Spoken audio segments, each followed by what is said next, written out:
పిల్లరా, యోహాను శుభవార్త ఉపోద్ఘాతంతో ఆరంభించుకుందాం. యోహాను సువార్త ఎంతో సులభగ్రాహ్యం అనుకుంటారు, కానీ అందలి ఆధ్యాత్మిక సత్యాలు ఎంతో గంభీరమైనవి. చిన్న మాటలతో గొప్ప అర్థాన్ని వ్యక్తం చేసే సువార్త యోహాను సువార్త. ఉదాహరణకు 1 అధ్యాయం 11-12 వచనాలు. ఆయన తన స్వకీయుల వద్దకు వచ్చాడు, ఆయన స్వకీయులే ఆయనను అంగీకరించలేదు. తనను ఎందరూ అంగీకరించారో వారికందరికీ, అనగా తన నామమునందు విశ్వాసముంచిన వారికి దేవుని పిల్లలవడానికి ఆయన అధికారం అనుగ్రహించాడు. యోహాను సువార్త యేసుక్రీస్తు వారి గుణాతిశయములను ఆధ్యాత్మిక చింతనాపరులకు విడమరిచి చెప్పే శుభవార్త. యోహాను సువార్త 14 అధ్యాయం 20 వచనం. యేసు అన్నాడు, నేను నా తండ్రి యందు, మీరు నా యందు, నేను మీ యందు ఉన్నాము. ఈ మాటలు ఎంత గొప్ప వేదాంతినైనా ఇట్టే ప్రభావితం చేస్తాయి. మీరు నా యందు అంటే రక్షణ, నేను మీ యందు అంటే పవిత్రీకరణ. ఈ రెండు అనుభూతిపరమైన భావాలు. మాటలు సులభంగానే ధ్వనిస్తాయి, కానీ అందలి భావం ఎంతో లోతైనది. ఆధ్యాత్మిక మర్మాలను భక్త యోహాను తనదైన ప్రత్యేక శైలిలో కరతలామలకం చేస్తాడు. పండు ఒలిచి నోట్లో పెట్టినట్లే ఉంటాయి యోహాను మాటలు. క్రీస్తు హృదయాన్ని సూటిగా స్పృశించే మాటలు. మాటలు కావవి, పరలోక ముత్యాల మూటలు. రచయిత యోహాను, రాయించినవాడు పరిశుద్ధాత్మ. ఆధ్యాత్మిక సువార్తను ఆత్మ రాయించాడంటే ఈ సువార్త మిగతా బైబిలంతటిలాగే దైవ ప్రేరితం. క్రీస్తు శకం 100వ సంవత్సరంలో రాయబడింది. యోహాను ఈ సువార్త రాసిన కాలం నాటికి తతిమ్మ అపోస్తలులందరూ చనిపోయారు. తానొక్కడే యోహాను మిగిలి ఉన్నాడు. ఆ రోజుల్లో గ్నోస్తిక వేదాంతమని ప్రచారంలోకి వచ్చింది. యేసు దేవుడు, మానవుడు కాడు. అపోస్తలులు యేసును మరణానంతరం చూచామనుకున్నారు. అది భ్రాంతి. వారు ఆయన్ను చూడనే లేదు. ఇది గ్నోస్తిక వాదం. ఈ వితండ ధోరణిని ఖండించడానికి యోహాను ఈ సువార్త రాశాడు. ఈ సువార్త రచనాకాలం క్రీస్తు శకం 100వ సంవత్సరం. మత్తయి, మార్కు సువార్తల తరువాత యోహాను సువార్త పాఠకులను మరింకా ఆధ్యాత్మిక లోతుల్లోకి నడిపించటానికి రాయబడింది. ఒక విధంగా చూస్తే 4 సువార్తలు కలిసి ఒకే సువార్త, ఏ సువార్త. యోహాను సువార్త పక్షిరాజులాగా మనల్ని పైకి పైకి తీసుకువెడుతుంది. బెత్లెహేములో యేసు పుట్టిన వార్త ఇందులో లేదు. క్రిస్మస్ బాలుడుగా యేసు ఇందులో కనిపించడు. ఆదియందు వాక్యం ఉండింది అంటూ ఈ గ్రంథాన్ని రచయిత ఆరంభించాడు. గత నిత్యత్వమా, అది ఎప్పటిది అంటారా? అనూహ్యం. ఆయన పుట్టుకకు ముందు మహానిత్యత్వం ఉంది. ఆ వాక్యము దేవుని వద్ద ఉండింది. వాక్యము దేవుడై ఉండింది. సమస్తము ఆయన మూలంగా కలిగింది. కలిగి ఉన్నది ఏదీ ఆయన లేకుండా కలగలేదు. యోహాను సువార్త 1 అధ్యాయం 14వ వచనం. ఆ వాక్యము శరీరధారి అయి మన మధ్య నివసించింది. ఎవడూ ఎప్పుడైనా దేవుణ్ణి చూడలేదు. తండ్రి రొమ్మున ఆయన వక్షస్థలాన ఉన్న అద్వితీయ కుమారుడే ఆయనను బయలుపరిచాడు. ఆద్యంతములు లేనివాడు మనకు కనిపించాడు. ఆయనే యేసుక్రీస్తు. కనిపించనివాడు యేసుగా కనిపించాడు. పుట్టుక లేనివాడు పుట్టాడు. అవతరించిన దేవుడే దేవుని అద్వితీయ కుమారుడైన యేసు. నిత్యత్వము నుండి కాలములోకి దిగివచ్చిన వాక్యావతారం యేసు. యేసు జన్మ వృత్తాంతాన్ని నమ్మిన విశ్వాసిని యోహాను అనిర్వచనీయమైన ఆధ్యాత్మిక లోతుల్లోకి, ఉన్నత శిఖరాలపైకి తీసుకువెడుతున్నాడు. విశ్వాసులు ఆత్మయందు ఎదగడానికి యోహాను సువార్త బలవర్ధకమైన ఆహారం. యోహాను సువార్త మొదట చదివి విని విశ్వాసి అయిన వ్యక్తికి యోహాను సువార్త బాగా అర్థమవుతుంది.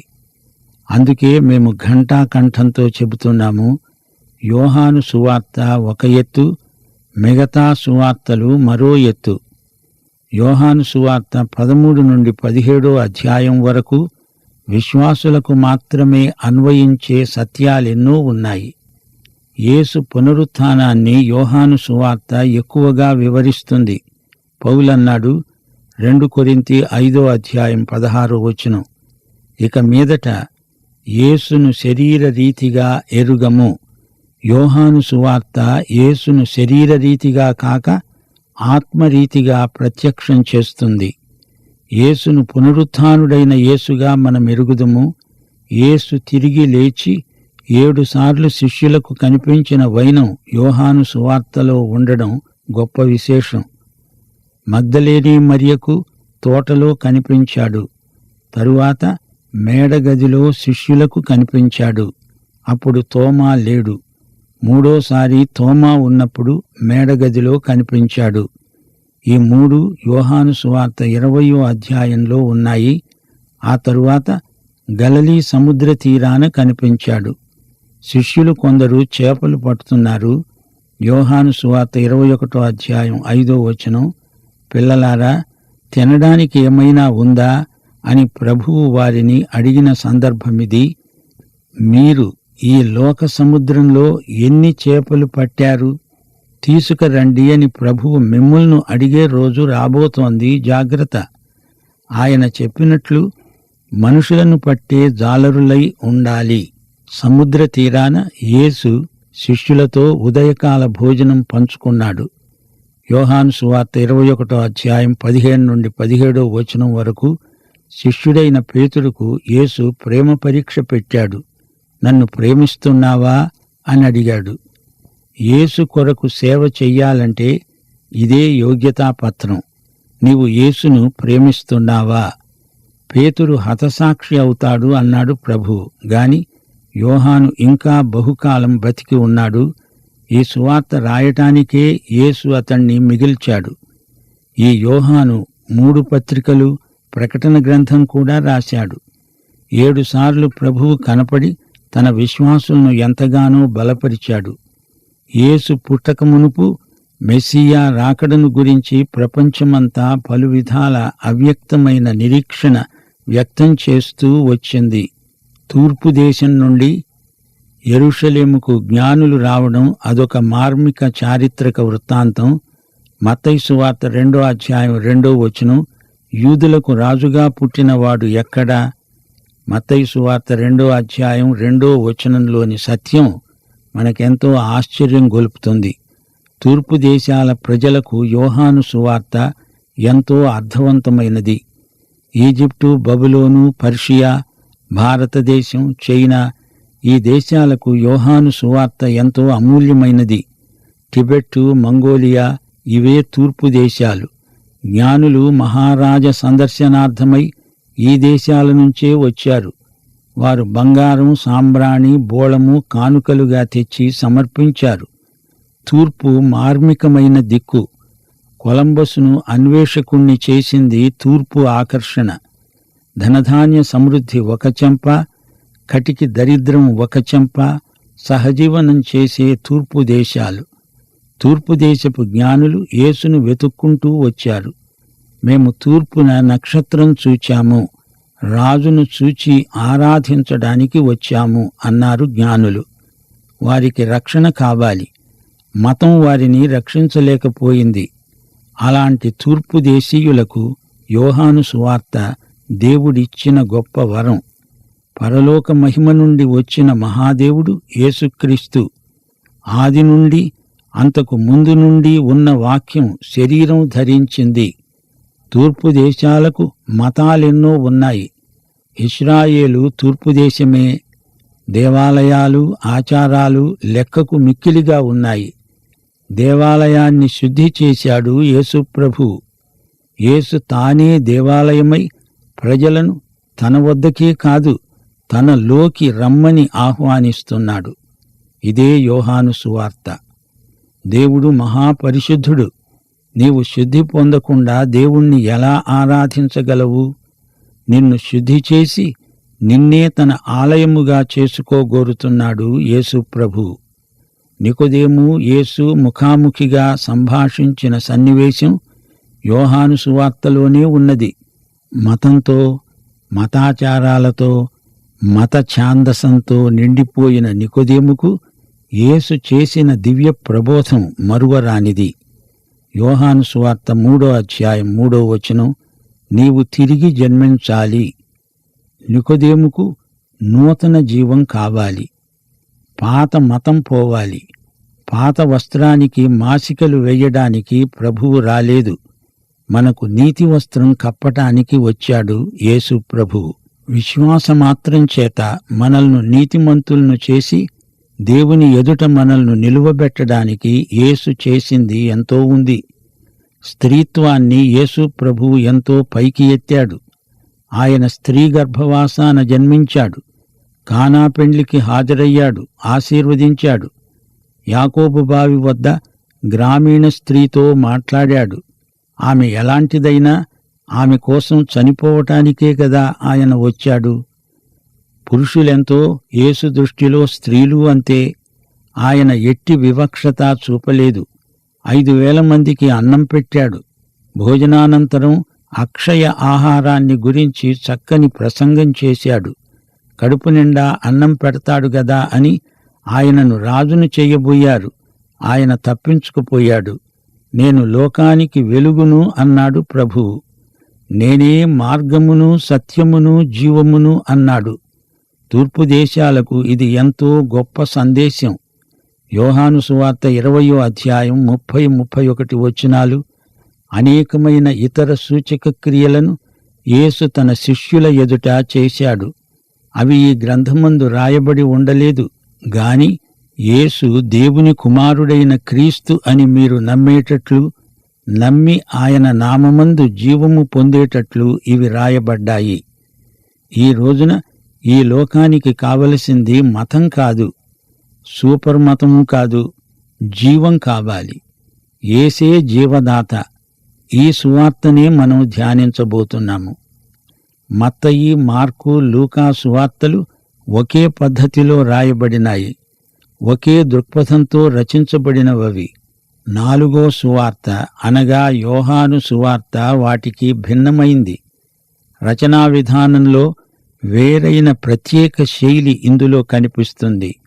1. మత్తయి, మార్కు యేసు చేసిన అద్భుతాలను గురించి ఎక్కువగా చెప్పారు.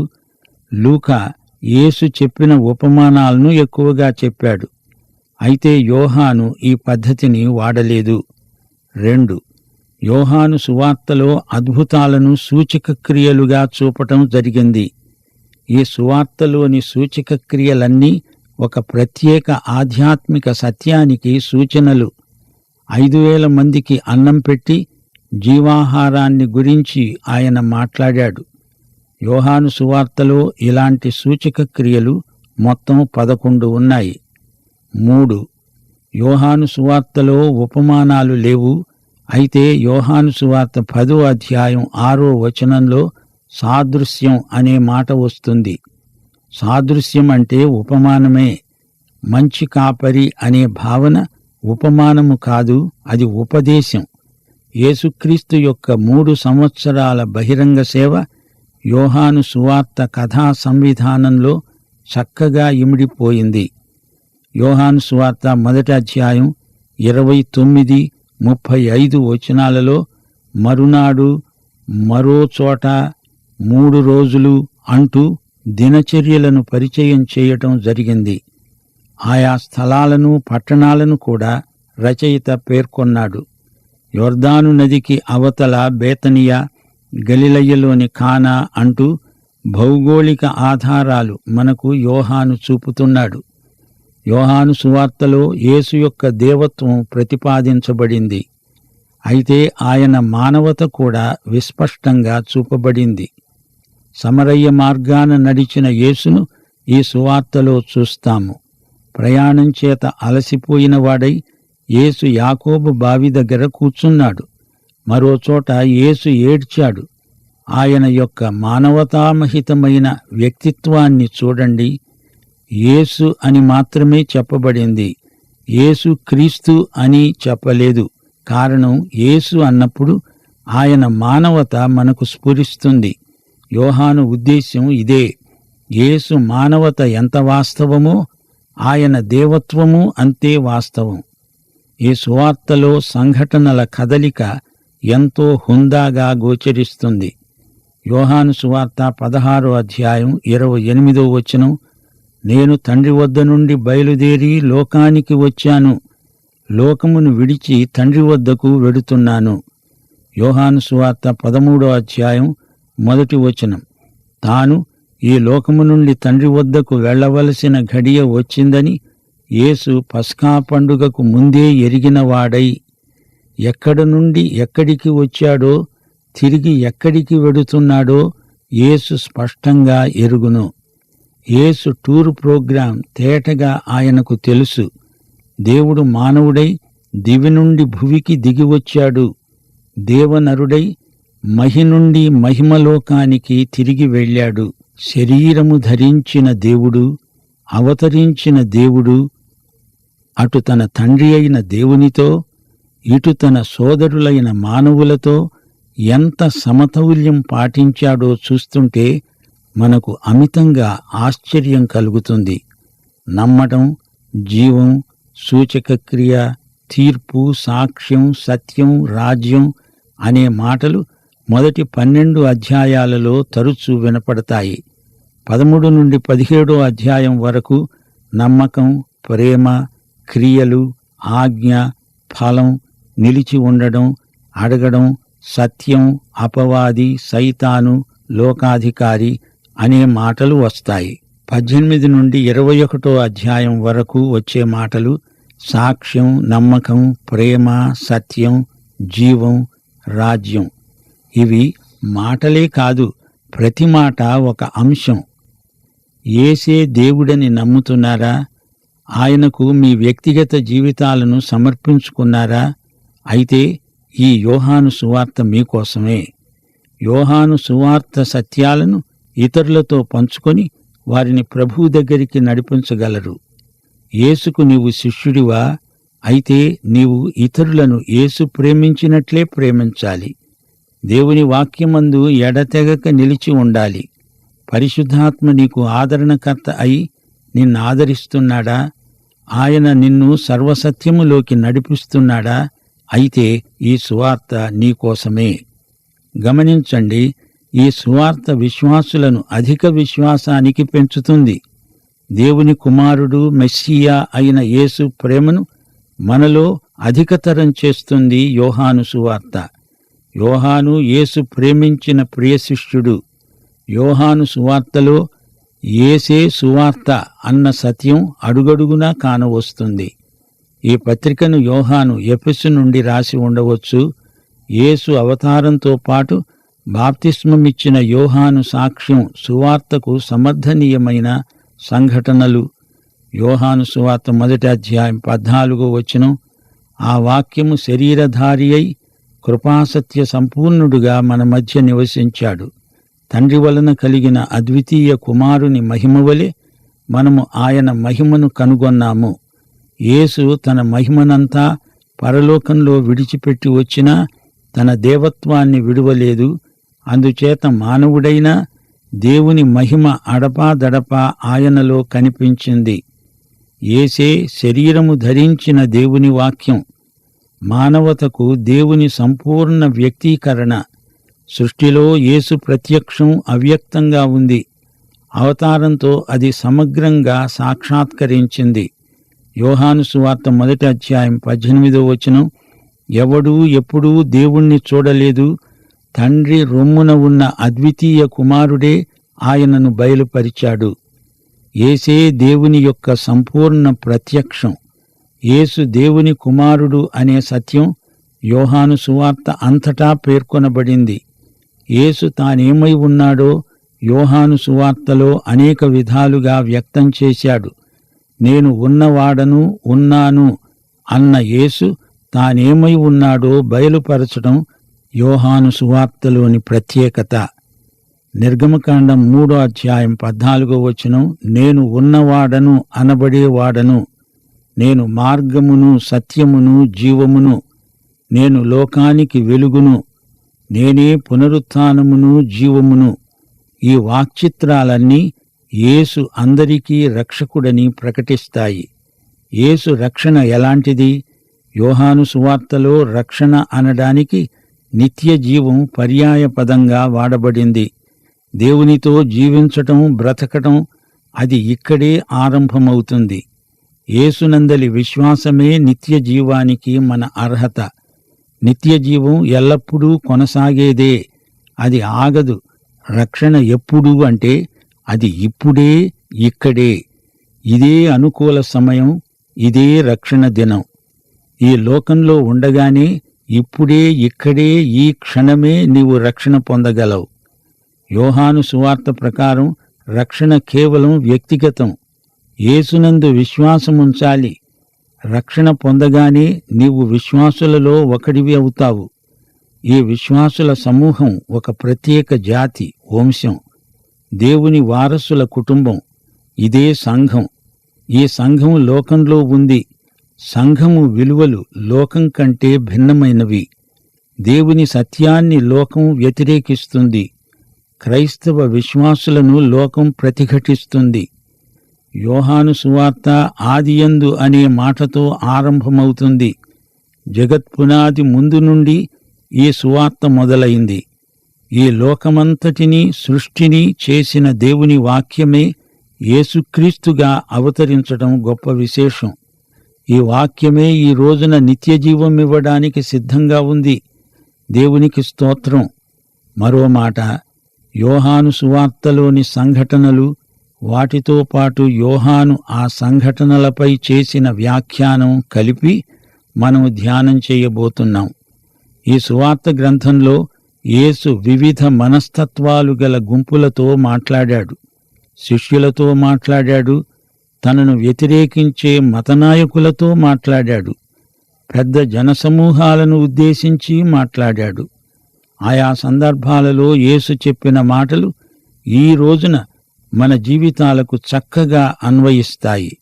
ముగింపులో మీరు జ్ఞాపకముంచుకోవడానికి ఒక మాట చెప్పగోరుతాము. యేసుక్రీస్తు సృష్టికర్త. ఆ తరువాత ఆయన వాక్యముగా పంపబడ్డాడు.